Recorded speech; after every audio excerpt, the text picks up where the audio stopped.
कृष्णस्यासीद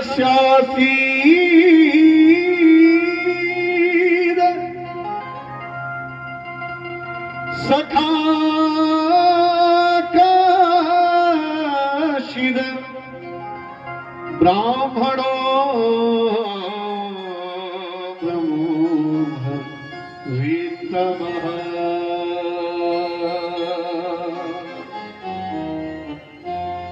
विरक्त इंद्रियार्थेषु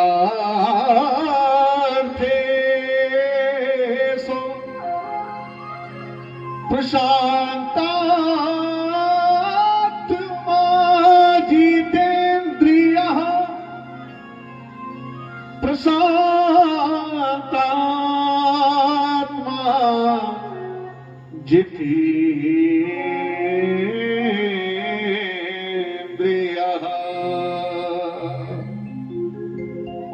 भागवत जी में सुदामा माली का नाम आया है, लेकिन मित्र सुदामा नहीं, बल्कि इसमें बताया गया है कि कृष्णस्यासीद सखा कश्चिद। भगवान की एक मित्र थे जिनका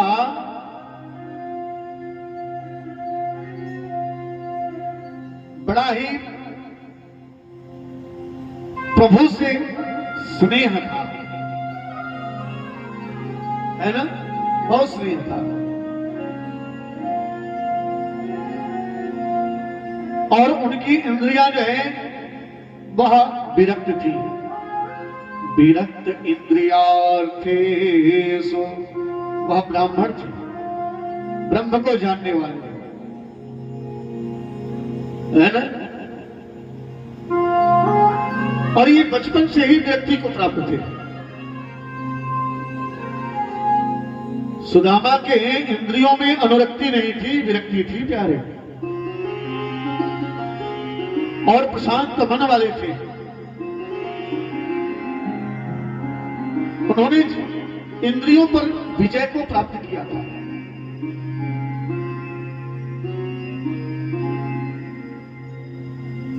है ना?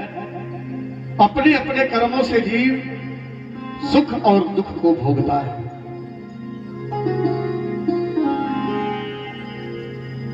विद्या अध्ययन के समय जो है उनकी गुरु मां ने लकड़ियों को बीनने के लिए एक बार कहा और सुदामा से कहा, सुदामा अगर कन्हैया को भूख लग जाए तो मैं तुम्हें चना दे रही हूं, पुत्र तुम दोनों लोग मिल करके बांट करके खा लेना, और वन से जब लौटना तो लकड़ी को लेकर के आ। भगवान चढ़ गए पेड़ पर, लकड़ियों को तोड़ने लगे और सुदामा जो है नीचे लकड़ी को बीनने लगे। सुदामा जो है चने को निकाल करके खाते। भगवान ने आवाज जब सुनी चने की टूटने की तो उन्होंने कहा कि क्यों? सुदामा, गुरु मां के द्वारा दी गई पेने चना अकेले अकेले खा रखी है। सुदामा ने कहा, नहीं भैया, कन्हैया, अरे मारे ठंड के जो है मेरे दांत जो है वह आपस में लड़ करके बज रहे हैं, मैंने तो चना नहीं खाया। झूठ बोल दिया। जीव जब भगवान से झूठ बोलता है तो उसकी प्रायः यही दुर्गति होती है। बिना भोग लगाए, है ना।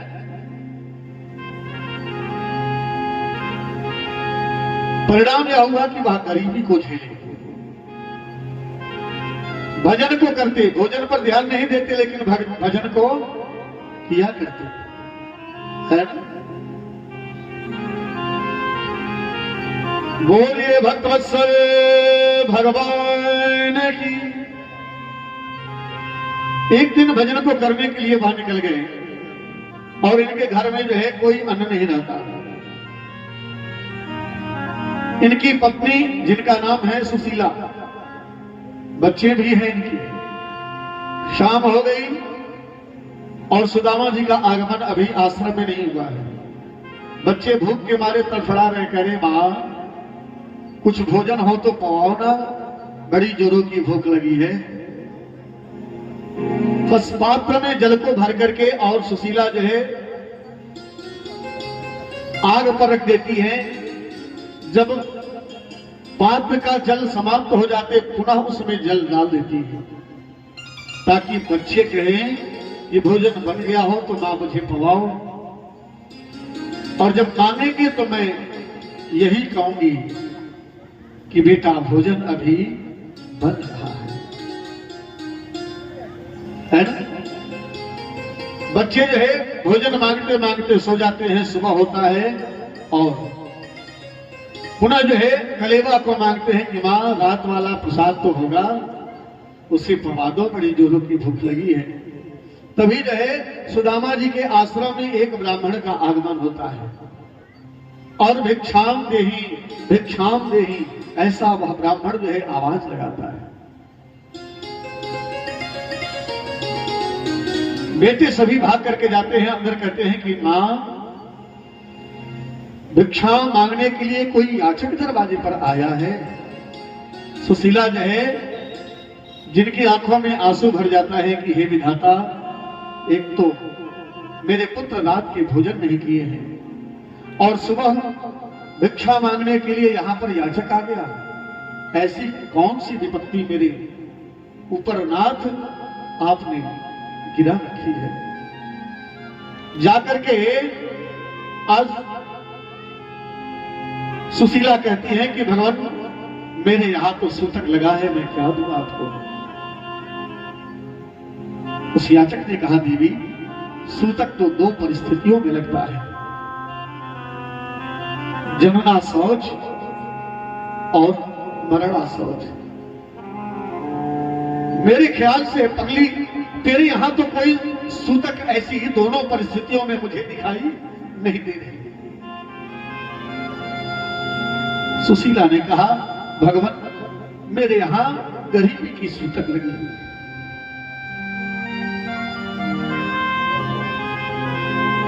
मेरे आश्रम में कोई अन्न नहीं है कि जो मैं आपको दूं।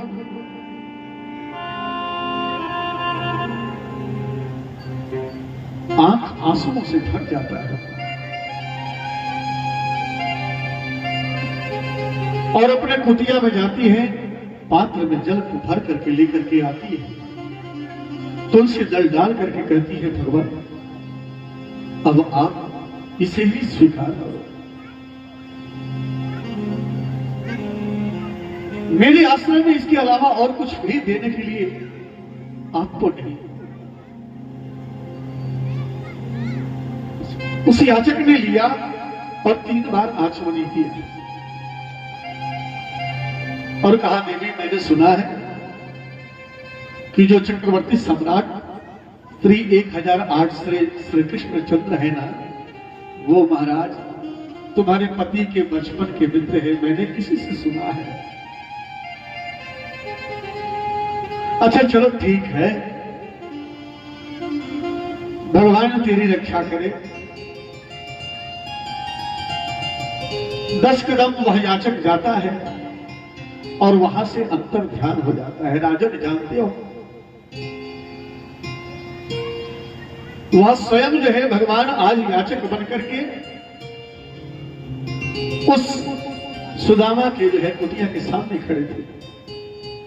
बच्चे अब तो मां सुशीला से कहते हैं कि मां सचमुच पिताश्री के बचपन के मित्र हैं कन्हैया काका, पिताश्री आए तो उनको आज जरूर भेजना। जब लौट करके आते हैं भिक्षाटन करके तो आज सुशीला कहती है कि भगवान मैंने सुना है कि द्वारकाधीश आपके परम मित्र हैं, तो आप उनके पास क्यों नहीं जाते। हम सभी की वह गरीबी तो दूर हो जाएगी, बच्चों को पुत्रों को जो है भरपेट भोजन तो प्राप्त हो जाएगा अगर द्वारकाधीश कुछ प्रदान कर देंगे तो।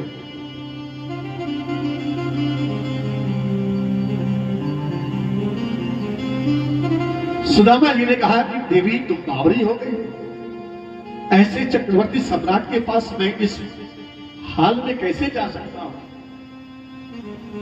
और गुरु के यहां, संत के यहां, मित्र के यहां जाया जाता है तो खाली हाथ नहीं जाना चाहिए। बाबरी, तेरे पास क्या है? क्या है तेरे पास? सुशीला बहुत चतुर है, 4 घरों में जाती है और 4 तरह के जो है तंदूल को, चावल को मांग करके लाती है। याचित्वा चतुरोर्मुष्टि विप्रान पृथक तंडुला।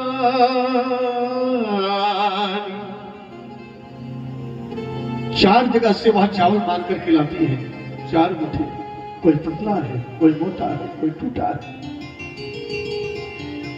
मानो वह बताना चाहती हैं कि अगर द्वारकाधीश इसको देखेंगे तो हमारी भावनाओं को समझ जाएंगे। 1 मास 2 पक्ष में 2 एकादशी हो, मेरे घर गोपाल जी नित्य एकादशी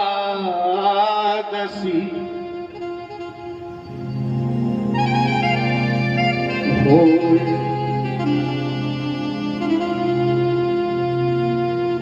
न चाहते हुए भी आज सुदामा कहते हैं कि संतोष रख कभी सबसे बड़ा धन है। कहती है नहीं, आप मेरे लिए नहीं, अपने लिए नहीं, अपने पुत्रों का तो मुख देखो महाराज।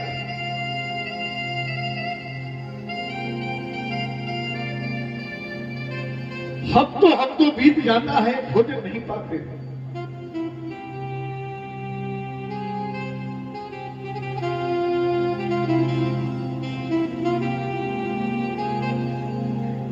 आज न चाहते हुए भी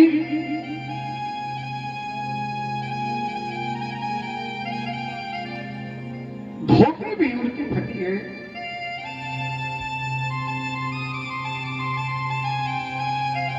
और ऐसे वस्त्र को पहन करके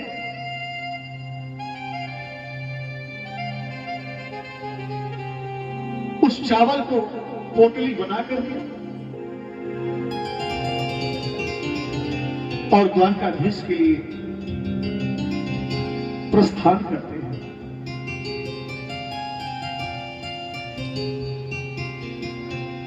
दर दर भटक रहा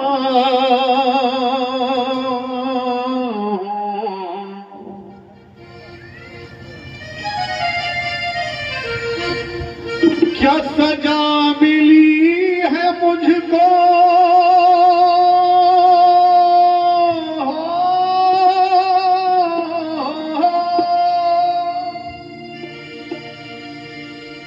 क्या सजा मिली है मुझको तेरी दोस्ती के पीछे।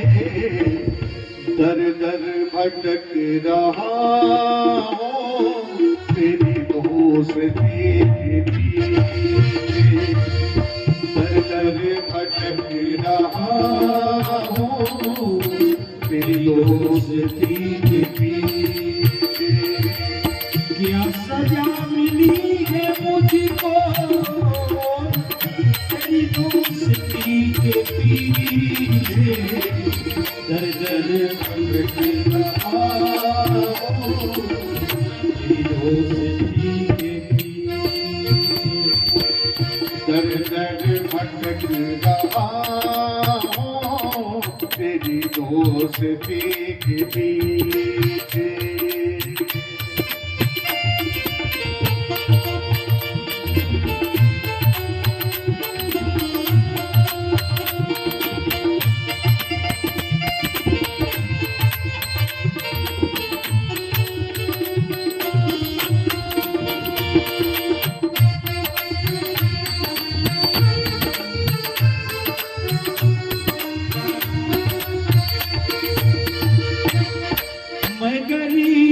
हूँ तो क्या है, मैं गरीब हूँ तो क्या है, क्या है, तीनों के नाथ तुम हो, मैं गरीब हूँ तो क्या है, क्या है, तीनों के नाथ तुम हो।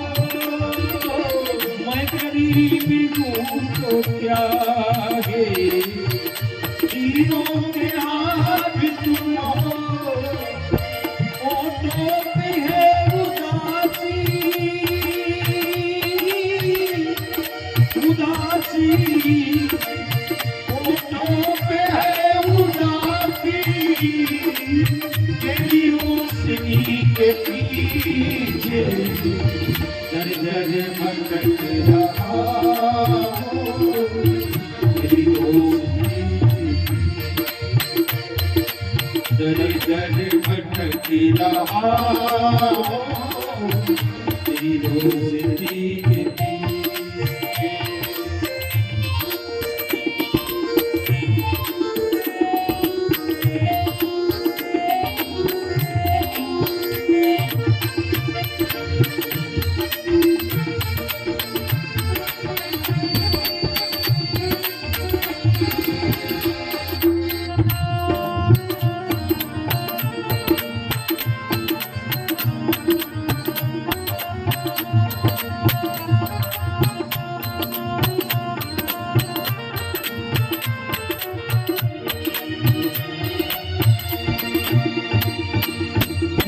द्वारिका के वासी वासी, अखियां दरस की प्यासी, ये द्वारिका के वासी वासी, अखियां दरस की प्यासी, दिखला झलक जलासी, दिखला झलक जलासी, तेरी दोस्ती के पीछे दर दर भटक रहा हूँ, तेरी दोस्ती के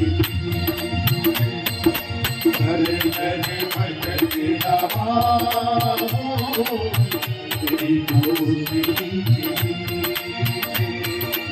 क्या सजा मिली है मुझको, तेरी दोस्ती के पीछे दर दर भटक रहा हूँ, तेरी दोस्ती के। दर दर भटक रहा हूँ, तेरी दोस्ती के। तेरी दोस्ती के पीछे, तेरी दोस्ती के पीछे। भूख लगती है, प्यास लगती है, जिंदगी भी अब उदास लगती है। कैसे आऊं मैं द्वारिका, तेरे आस भी अब निराश लगती है। जाना है द्वारिका और भगवान के भजन में इतना मगन हो गए कि पहुंच गए काशी, है ना। काशी खड़े हैं और सोचते हैं कि ये इंद्रियां जो है अब शिथिल हो गई हैं, कैसे मैं जा पाऊंगा। लेकिन भगवान के दास, उनके चेहरे पर उदासी नहीं छाई और हिम्मत को बनाया है। और काशी से चलना जब प्रारंभ कर रहे हैं तो राह में उनको नींद आ जाती है। जब सो जाते हैं और सोने के बाद जब जागते हैं तो अपने जो आपको द्वारिका नगरी के करीब में वह पाते हैं।